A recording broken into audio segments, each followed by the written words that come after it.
Authorities believe they found the remains of the 1-year-old after months of searching. WVUA 23's Laura Vale spoke with investigators. She joins us live tonight from our newsroom. And Laura, what is the latest in this tragic case? Jabari and Carly, the Fayette County Sheriff's Office made the grim announcement yesterday. The remains believed to be those of Caleb Collins were discovered at the family residence. The Sheriff's Office says the investigation is ongoing and they will continue to follow any leads. Live in the newsroom, Laura Vale, WVUA. WVUA 23's Laura Vale is live on the scene with the very latest. Laura. Tuscaloosa police received a tip earlier today about a U-Haul parked outside a hotel possibly containing explosives. The tip pointed officers to the Spark by Hilton Hotel located on Highway 82 and Skyland Boulevard. A K-9 was deployed and alerted to possible explosives in the trailer. Officers responded by evacuating the Spark Hotel. Some neighboring businesses like the McDonald's were evacuated but are now resuming business as usual. Officers from multiple agencies were on scene. The truck was breached and examined by bomb technicians before determining there is no threat to public safety. Live and local in Tuscaloosa, Laura Vale, WVUA 23 News. In tonight's top story, almost a dozen arrests in a years-long criminal investigation. The investigation revealed gangs of criminals terrorizing communities while running a fraud operation. WVUA 23's Laura Vale was at this morning's press conference. And Laura, what did law enforcement say? Jabari, investigators with the Tuscaloosa Violent Crimes Unit says the investigation involved multiple agencies and a new state law put the suspects away for decades. Several federal agencies, including the FBI and ATF, are involved in this investigation and expect to file additional federal charges. The Criminal Enterprise Act was passed in 2023 specifically to target organized criminal groups like this. And WVUA 23's Laura Vale is live at St. Francis of Assisi, where church staff watched the historical papal conclave. Laura. Jabari and Carly, a small group of church staff were here when the white smoke billowed, and the reaction was one of surprise and excitement as the first American pope was chosen. Father Tom says so often we get the right pope in the right moment, even in the unexpected. Reporting live, Laura Vale, WVUA 23 News. WVUA 23's Laura Vale has more on the early morning fire and community aid.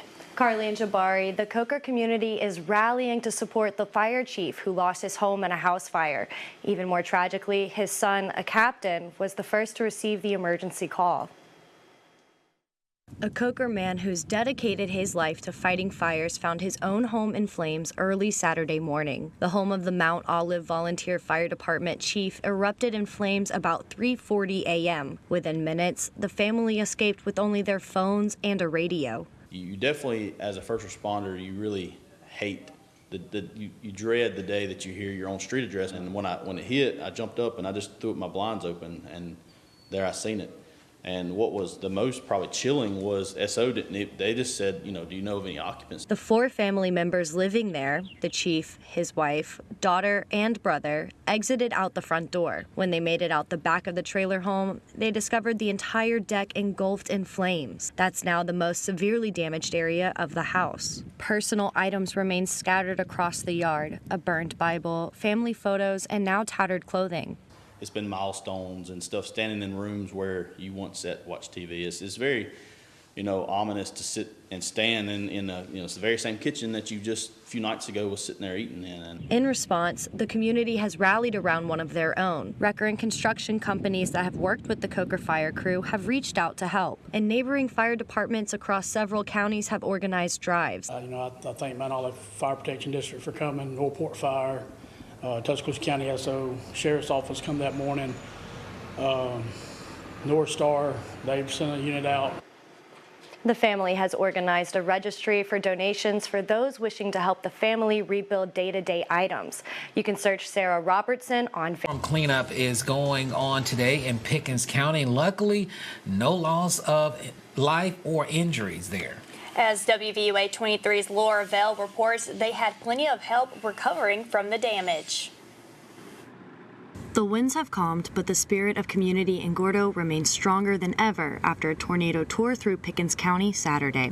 While the storm left a path of destruction across farmlands and homes, residents are counting their blessings that no lives were lost. I was holding my 4-year-old in my lap when we were going down the road. I mean, I just grabbed him and took off running to the truck. And then my 12-year-old, he's in the back just trying to calm his nerves by his breathing and everything. I mean, he was trying not to freak out, but I mean, we're right there at the tornado. The Land family suffered significant damage to their home structure after trees fell. But Laura says what could have been a tragedy has revealed the true character of their community. Our community has been amazing. I mean, within 2 minutes of us actually pulling back up, there were sheriff's cars, there was like 10-15 cars out here with chainsaws clearing the roads. On County Road 16, crews are still working to clear debris from the tornado.